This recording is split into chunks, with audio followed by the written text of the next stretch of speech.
Account hack ചെയ്യപ്പെടുക എന്നുള്ളത് ഇപ്പോൾ വളരെ പോപ്പുലറായിട്ട് ഉള്ളൊരു സംഭവമാണ്. ഈ അക്കൗണ്ട് അവർ പല പല ആപ്പുകളിൽ ഉപയോഗിക്കുന്നത് കൊണ്ട് തന്നെ അത് ഹാക്ക് ചെയ്യപ്പെടാൻ വളരെ എളുപ്പവുമാണ്.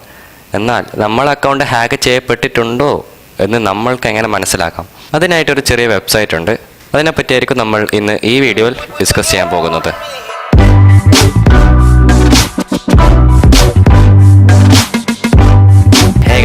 ഡോക്ടർ മലയാളത്തിൻ്റെ ഒരു പുതിയ വീഡിയോയിലേക്ക് എല്ലാവർക്കും സ്വാഗതം. അപ്പോൾ എൻ്റെ എക്സാംസ് എല്ലാം കഴിഞ്ഞു. ഇനി ഏകദേശം എല്ലാ ദിവസവും ഞാൻ മാക്സിമം അപ്ലോഡ് ചെയ്യാൻ ശ്രമിക്കാം. അതുകൊണ്ട് ആ വീഡിയോസ് ഒന്നും മിസ് ചെയ്യാതിരിക്കാൻ താഴെ കാണുന്ന സബ്സ്ക്രൈബ് ബട്ടൺ അമർത്തുകയും അതിനടുത്താണ് ബെല്ലൈക്കൺ കൂടി അമർത്തിയാൽ എല്ലാ വീഡിയോസും നോട്ടിഫിക്കേഷൻ ലഭിക്കുന്നതായിരിക്കും. അപ്പോൾ ഈ വീഡിയോ കഴിഞ്ഞിട്ട് അത് ചെയ്യാൻ മറക്കണ്ട. അപ്പോൾ നമുക്ക് നേരെ വീഡിയോയിലേക്ക് കടക്കാം. ഇതിനെല്ലാം മുമ്പ് നമ്മൾ മനസ്സിലാക്കേണ്ടത് എന്താണെന്ന് വെച്ചാൽ നമ്മുടെ ഇൻഫോർമേഷൻ ഈ ഹാക്കേഴ്സിന് എവിടെ നിന്ന് കിട്ടുന്നു, അത് കഴിഞ്ഞിട്ട് അവരെന്ത് ചെയ്യുന്നു എന്നാണ്. നമ്മൾ ഇപ്പോൾ പല ആപ്സ് ഉപയോഗിക്കുന്നുണ്ട്. ഫോർ എക്സാമ്പിൾ ടിക്ടോക്ക് ആയാലും ഫേസ്ബുക്ക്, വാട്സാപ്പ്, ഇൻസ്റ്റാഗ്രാം, അങ്ങനത്തെ കുറേ ആപ്സിൽ ഉപയോഗിക്കുന്നുണ്ട്.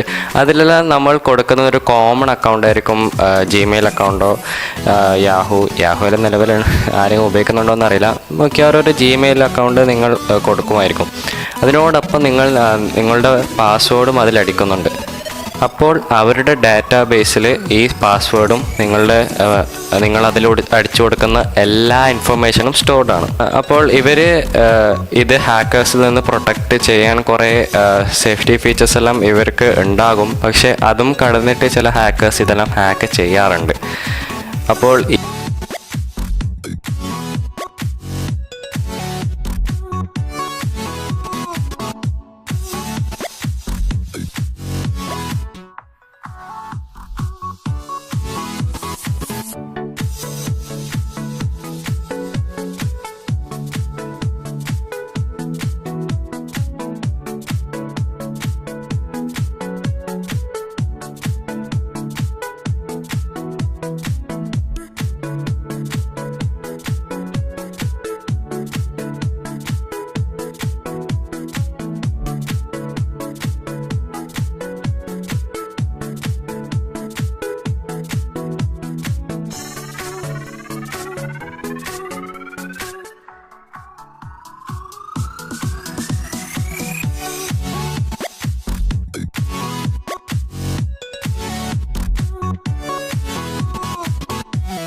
അപ്പോൾ നിങ്ങൾക്ക് മനസ്സിലാക്കാം നിങ്ങളുടെ അക്കൗണ്ട് ഡാറ്റ ബ്രീച്ചിൽ സ്റ്റോളൻ ആയിട്ടുണ്ടോ എന്ന്. അതുമാത്രമല്ല, നിങ്ങളുടെ പാസ്വേഡ് ഇതിൽ അടിച്ചു കൊടുത്താൽ അവർ ചെക്ക് ചെയ്യും ഇതുപോലുള്ള ഡാറ്റ ബ്രീച്ചുകളിൽ ഇതേപോലുള്ള ഒരു പാസ്വേഡ് ഇതുവരെ വന്നിട്ടുണ്ടോ. അപ്പോൾ നിങ്ങൾക്ക് നിങ്ങളുടെ പാസ്വേഡ് മാറ്റുന്നതായിരിക്കും നല്ലത്. കാരണം നിങ്ങൾക്ക് മനസ്സിലാകാം എൻ്റെ പാസ്വേഡ്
ഇമ്പോർട്ടൻ്റ് ആയിട്ടുള്ള കാര്യങ്ങൾ ഡിലീറ്റ് ചെയ്തേക്കാം. അപ്പോൾ അതിനെല്ലാം മുമ്പ് നിങ്ങളുടെ ഇങ്ങനത്തെ ആവശ്യമുള്ള ഡോക്യുമെൻറ്റ്സ് എല്ലാം ഒരു ഹാർഡ് ഡിസ്കിൽ സേവ് ചെയ്യണം. അപ്പോൾ ഇനി അവർ അഥവാ ഇതെല്ലാം ഡിലീറ്റ് ചെയ്യുമെന്ന് ഭീഷണിപ്പെടുത്തിയാലും നിങ്ങൾക്ക് വെറീഡ് ആവേണ്ട കാര്യമില്ല, നിങ്ങൾക്ക് അതിൻ്റെ ഒരു സ്റ്റോക്ക് കയ്യിലുണ്ട്. പിന്നെ നിങ്ങൾ അധികം പേടിക്കേണ്ട അധികം കാര്യങ്ങളില്ല. കാരണം ഇത് ഡാർക്ക് വെബ് ഇങ്ങനത്തെ ഇൻഡിവിജ്വൽസ്, അതായത് നമ്മളെപ്പോലുള്ള സാധാരണക്കാരുടെ ഇൻഫർമേഷൻ അധികം ആൾക്കാർക്കും വേണ്ടി വരില്ല. കൂടുതലും ഇങ്ങനത്തെ ഹൈ ലെവൽ ഗവൺമെൻറ് ഏജൻസീസ് അങ്ങനെയുള്ള ഇവരുടെ വെബ്സൈറ്റിൽ ഡാറ്റ ബ്രീച്ച് നടത്തുമ്പോഴായിരിക്കും ആൾക്കാർ പൊതുവെ ഇങ്ങനെ മിസ്യൂസ് എല്ലാം ചെയ്യുക. അപ്പോൾ നിങ്ങളധികം വെറീഡ് ആവേണ്ട കാര്യമില്ല. എന്നാലും നടത്തിയാൽ പാസ്വേഡ് മാറ്റുന്നതും ഇങ്ങനെ ഹാർഡ് ഡിസ്കിലേക്കെല്ലാം സേവ് ചെയ്യുന്നതും നല്ലതായിരിക്കും. പിന്നെ ഇതിനായിട്ട് കുറേ ആപ്സ് ഉണ്ട്. കാസ്പർസ്കൈനെ പറ്റി നിങ്ങൾ ഒരുപക്ഷെ കേട്ടിട്ടുണ്ടാവും. കാസ്പർസ്കൈ എന്ന് പറയുന്നത് അവർ സ്പോൺസേർഡ് അല്ല, അവർ കുറച്ച് ആപ്സ് ഇതിനായിട്ട് നമുക്ക് ഉപയോഗിക്കാൻ പറ്റുന്നതാണ്. വേറെ അധികം ട്രസ്റ്റഡ് ആപ്സിനെ പറ്റി എനിക്കറിയില്ല. ഇങ്ങനെ ആൻറ്റിവൈറസ് കൊണ്ട് ഇതിലൊന്നും ഒരു കാര്യമില്ല. എൻ്റെ അക്കൗണ്ട് ആക്ച്വലി പോണ്ടാണ്. എൻ്റെ അക്കൗണ്ടിൻ്റെ ഡീറ്റെയിൽസ് ഓൾറെഡി ഇങ്ങനെ ഡാർക്ക് വെബിൽ പോയിട്ടുണ്ട്. അപ്പോൾ ഡബ് സ്മാഷ് എന്ന ആപ്പ് ഞാനല്ല, എൻ്റെ അനിയത്തി ഉപയോഗിക്കുന്നുണ്ടായിരുന്നു. അപ്പോൾ എൻ്റെ ഇമെയിൽ വെച്ചിട്ടാണ് ലോഗിൻ ചെയ്തത്. അപ്പോൾ ഡബ് സ്മാഷിൽ ഇതിനിടയ്ക്ക് ഒരു ബ്രീച്ച് നടത്തിയിരുന്നു. അപ്പോൾ ആ ബ്രീച്ചിൽ എൻ്റെ ഇൻഫർമേഷൻ ഓൾറെഡി ആൾക്ക് കിട്ടിയിട്ടുണ്ട്. അവരെ കയ്യിലാകെ ഉണ്ടാവുന്നത് പാസ്വേഡും ഇതും ഇൻഫർമേഷൻ. അപ്പോൾ തന്നെ പാസ്വേഡ് മാറ്റി.